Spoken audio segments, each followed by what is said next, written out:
ბავშვთა და ახალგაზრდობის ცენტრში გორის სკოლების გუნდებს შორის ინტელექტუალური თამაში რასად როდის გაიმართა. თამაში ქალაქ გორის 4 საჯარო სკოლა მონაწილეობდა. ფინალურ თამაშში გამარჯვება პირველი სკოლის გუნდმა მოიპოვა. მათ 6 კითხვიდან 4 სწორად უპასუხეს. ინტელექტუალური თამაში გორის რაიონული პროკურატურის და მუნიციპალიტეტის კულტურის სამსახურის ორგანიზებით ჩატარდა.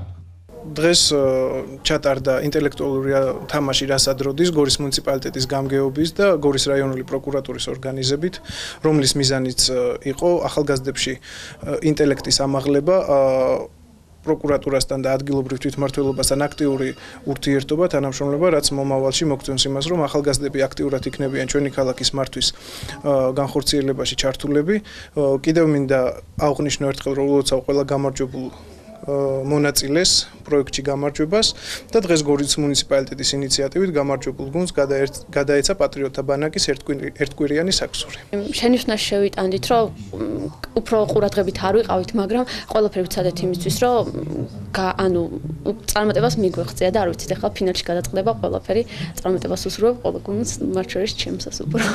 ვთვლი, რომ თამაშმა ასე თუ ისე ნორმალურად ჩაიარა, უფრო ველოდებოდით წარმატებას და გვინდოდა მოგება, მაგრამ სამწუხაროდ ჩვენმა გუნდმა ვერ მოახერხა ეს, თუმცა ვფიქრობ, რომ მაინც კარგად ითამაშა და გაამართლეს ჩვენი სკოლის იმედები.